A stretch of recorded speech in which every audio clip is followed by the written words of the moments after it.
안녕하세요.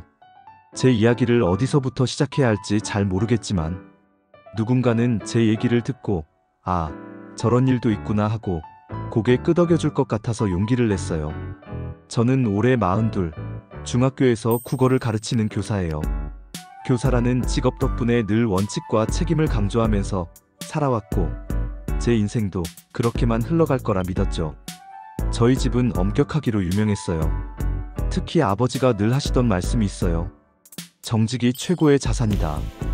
거짓이나 요령은 결국 너를 배신한다. 저는 그 말을 평생 가슴에 새기고 살았어요. 시험 볼 때 커닝 같은 건 생각도 못했고 친구들과 약속을 어기는 일도 거의 없었죠. 사실 그 덕분에 또래들 사이에서 답답하다는 소리를 듣기도 했지만 저는 제 성격이 싫지 않았어요. 교사가 된 것도 그 영향이었어요. 누군가에게 바른 길을 가르치고 정직하게 살아가는 게 얼마나 중요한지 알려주고 싶었거든요. 그래서 수업 시간마다 아이들에게 꼭 한 번은 이 얘기를 했어요. 너희가 당장은 손해보는 것 같아도 성실하게 쌓아온 건 언젠가 반드시 빛을 발한다. 아이들이 장난스럽게 고개를 끄덕일 때마다 저도 은근히 뿌듯했어요. 그러다 지금의 남편을 만났습니다. 회사원으로 일하던 그는 겉으로 보기엔 정말 성실한 사람이었어요. 만날 때마다 정장 차림의 말투도 조심스럽고 남을 배려하는 모습이 참 좋아 보였죠. 데이트할 때도 늘 약속 시간을 어기지 않았고 밥값이나 데이트 비용을 쓸 때도 검소하면서도 책임감 있는 태도가 보였어요. 이 사람이라면 평생 믿고 살아도 되겠다. 제 마음이 그렇게 굳어가는 건 오래 걸리지 않았습니다. 결혼을 하고 아이가 태어나자 제 삶은 더 단단해진 줄 알았어요. 남편은 퇴근 후 딸아이를 안아주면서 우리 딸은 엄마처럼 정직한 사람으로 키우자 하고 말하곤 했습니다. 그럴 때마다 저는 속으로 아, 역시 잘 만났구나 하고 고마워했죠. 시어머니도 초반에는 저를 꽤 예뻐해 주셨어요. 교사라는 직업 때문인지 늘 우리 집안 체면을 살려줘서 고맙다는 말씀을 하셨습니다. 그때까지만 해도 저는 아무런 의심도 하지 않았어요. 제 삶은 순탄했고 제가 믿는 가치대로만 살면 절대 무너질 일은 없다고 생각했습니다. 남편도 저와 같은 생각일 거라 굳게 믿었고요. 그런데 지금 돌이켜보면 작은 전조들이 있었습니다. 남편이 가끔 무심하게 던지던 말들 말이에요. 예를 들어 우리 이렇게 악착같이 일하지 않아도 큰 돈만 한 번 있으면 훨씬 편하게 살 수 있을 텐데 라거나 성실하게만 살아서는 서울의 집 못 사 같은 말들이요. 그때는 그냥 푸념이라 생각했어요. 누구나 힘들면 그런 말 할 수 있다고 여겼죠. 저조차도 월급날이면 한숨 나올 때가 있었으니까요. 하지만 그 말들이 단순한 하소연이 아니라 언젠가 우리 가정을 뒤흔들 씨앗이었다는 걸 그땐 전혀 몰랐습니다. 시간이 흘러 결혼 생활도 10년 차에 접어들었어요. 저는 여전히 학교에서 아이들을 가르치며 바쁘게 살았고 남편은 중소기업에서 안정적으로 근무했죠. 겉으로 보기엔 부족함 없는 삶이었어요. 그런데 몇 년 전 남편 회사에 구조조정 바람이 불었어요. 남편은 오래 버텼지만 끝내 정리 대상에서 벗어나지 못했어요. 퇴직금이라도 나온 게 그나마 다행이라고 생각했어요. 저는 이럴 때일수록 차분하게 저축하면서 다시 시작하자고 말했죠. 사실 교사라는 제 직업은 꾸준히 월급이 들어오니 허리만 졸라매면 충분히 버틸 수 있었어요. 그런데 남편은 자존심이 많이 상했던 모양이에요. 내가 이렇게까지 일했는데 결국 쓸모없는 사람 취급을 받는 거냐라며 술을 마시고 한숨을 쉬곤 했습니다. 그때 시어머니의 말이 남편을 더 옥죄었어요. 남자는 돈으로 평가받는 거다. 네가 벌어다 주던 생활비가 끊기면 우리 며느리가 얼마나 창피하겠니? 저는 속으로 분통이 터졌지만 차마 대놓고 말할 수는 없었어요. 대신 남편에게 괜찮다. 당신은 지금까지 충분히 잘해왔다고 달랬죠. 그런데도 남편은 점점 예민해지고 무언가 감추는 듯한 모습이 늘어갔어요. 어느 날부터인가 집에 들어오는 시간이 늦어졌어요.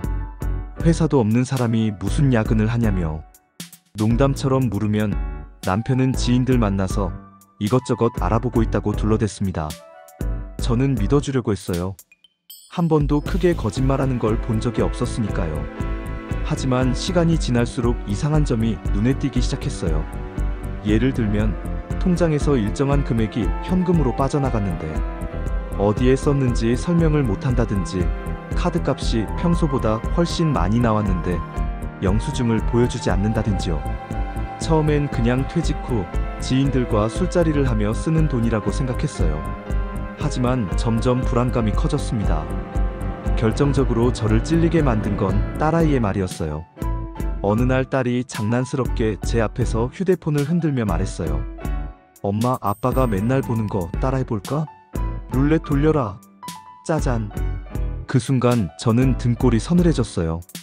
아이가 무슨 말을 하는지, 무슨 장면을 흉내내는 건지 금세 알 수 있었죠. 저는 웃으며 그런 거 따라하면 안 돼 하고 넘겼지만 속으로는 큰 충격을 받았어요. 그날 밤 남편의 휴대폰을 몰래 확인했어요. 잠금 비밀번호를 알지 못했지만 운 좋게도 아이가 눌러둔 흔적 덕분에 열 수 있었죠.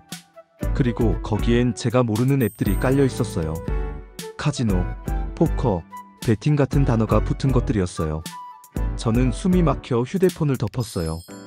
그제야 남편의 푸념, 알 수 없는 지출, 늦은 귀가가 하나로 이어졌습니다.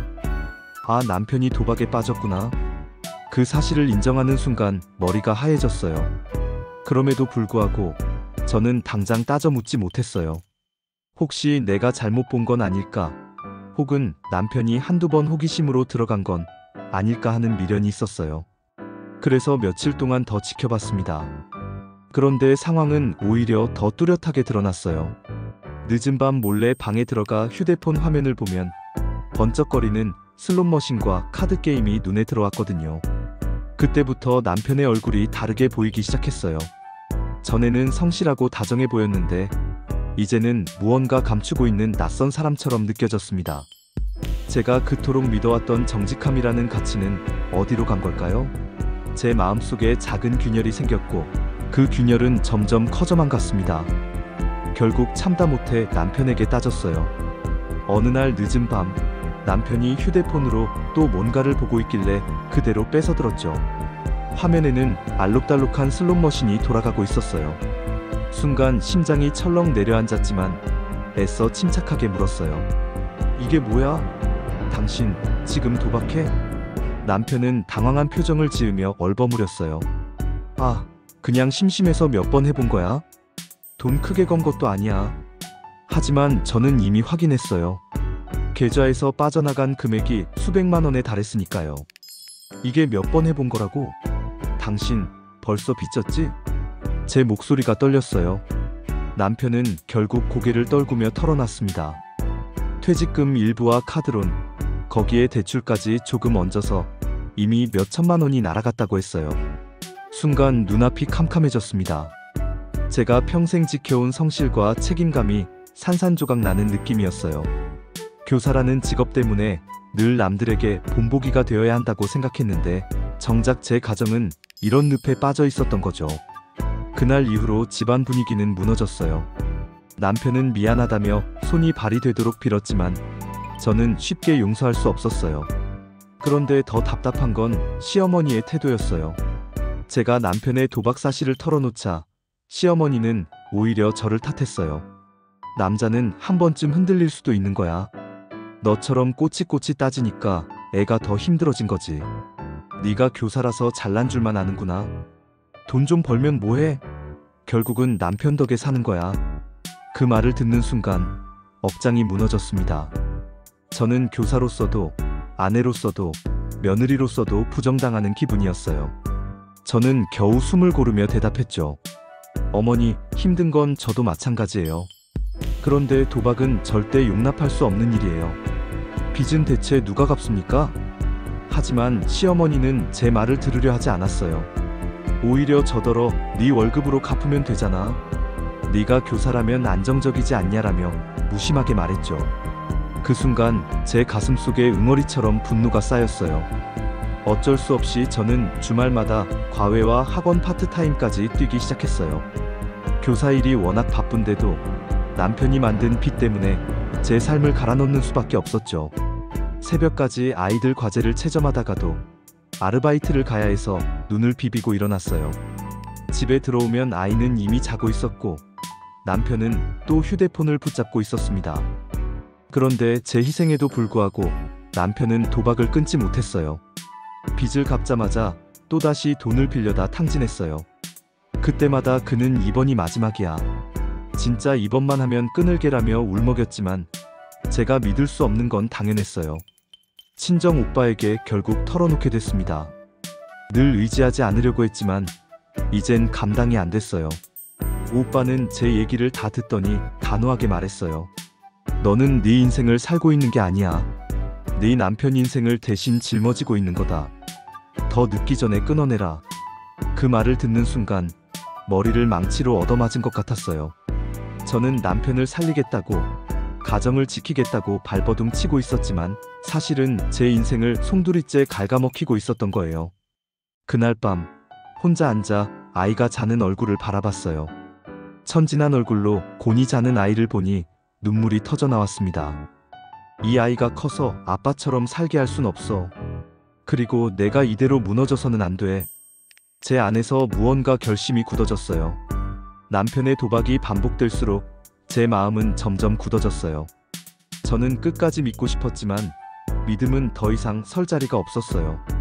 도박을 끊겠다던 다짐은 그날 하루뿐이었고 며칠 지나면 또다시 같은 일이 반복됐습니다. 빚은 줄어들지 않았고 오히려 더 늘어났어요.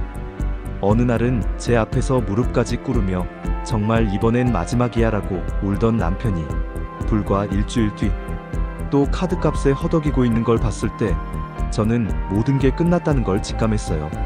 사랑이 식은 게 아니었어요. 하지만 제가 붙들고 있던 가정이라는 울타리가 사실은 한쪽이 계속 불을 지르는 집과 다르지 않다는 걸 깨달았죠. 시어머니는 여전히 아들을 감싸고 돌았어요. 네가 조금만 더 참아라. 남자가 돈에 욕심 부릴 수도 있는 거지. 그걸 이해 못하냐? 그 말은 제게 더 이상 설득이 되지 않았어요. 저는 지쳐 있었고 더는 제 인생을 남편의 그림자에 맡길 수 없다는 생각만이 가득했어요. 결국 저는 이혼을 결심했어요. 친정 오빠가 말했던 대로 제 인생을 되찾아야 한다는 생각이 들었죠. 처음에는 두려웠습니다. 아이에게 상처가 되면 어떡하지? 내가 혼자 감당할 수 있을까? 수없이 고민했지만 아이의 행복을 떠올리면 답은 하나였어요. 결정적인 순간은 딸아이의 학예회였어요. 아이가 무대 위에서 대사를 하던 장면이 아직도 생생합니다. 작은 목소리로 또박또박 외쳤어요. 저는 커서 엄마처럼 정직하고 씩씩한 사람이 되고 싶어요. 그 순간 제 눈물이 왈칵 쏟아졌어요. 아이가 제 삶을 보고 배운 게 그거라면 저는 절대 무너지면 안 되겠구나 싶었어요. 그래, 아이는 나를 보고 자라는 거야. 내가 끝까지 바르게 서 있어야 이 아이도 바르게 자랄 수 있어. 그 확신이 제 등을 밀어주었어요. 그날 집으로 돌아오는 길에 저는 마음속으로 다짐했어요. 이제 더 이상 남편의 도박에 흔들리지 않겠다고요. 가정을 지키겠다는 명분으로 제 삶을 갈아넣는 짓은 그만두겠다고요. 이혼을 결정한 뒤에도 쉽지는 않았습니다. 시어머니는 끝까지 저를 원망했고 남편은 울며불며 다시 기회를 달라고 했어요. 하지만 저는 단호하게 말했어요. 당신이 무너뜨린 건 돈이 아니라 믿음이에요. 그건 다시 쌓을 수 없는 거예요. 그 후 저는 아이와 단둘이 새 삶을 시작했어요. 경제적으로는 힘들었지만 마음만은 오히려 훨씬 가벼웠습니다. 새벽까지 아르바이트를 하며 빚을 갚던 시절과는 달리 이제는 제 노력만큼 결과가 따라왔어요. 무엇보다 아이와 함께 웃을 수 있다는 게 가장 큰 힘이 되었어요. 돌아보면 제 삶은 늘 아버지의 말씀 위에 서 있었던 것 같아요. 정직이 최고의 자산이다. 남편은 결국 그 자산을 배신했지만 저는 끝까지 그 가르침을 붙잡았습니다. 그리고 그 선택이 저와 제 아이를 지켜냈어요. 지금도 가끔은 흔들려요. 조금만 더 참았으면 달라졌을까? 라는 생각이 스치기도 해요. 하지만 이내 제 안에서 목소리가 들려옵니다. 너는 옳은 선택을 했다. 아이는 네 어깨를 보며 자라고 있다. 이제 제 삶의 목표는 단순해요. 더는 누구에게 휘둘리지 않고 제 아이에게 부끄럽지 않은 엄마로 남는 것. 그리고 아이가 말했던 대로 씩씩하고 정직한 엄마의 모습으로 서 있는 것. 그것이면 충분합니다.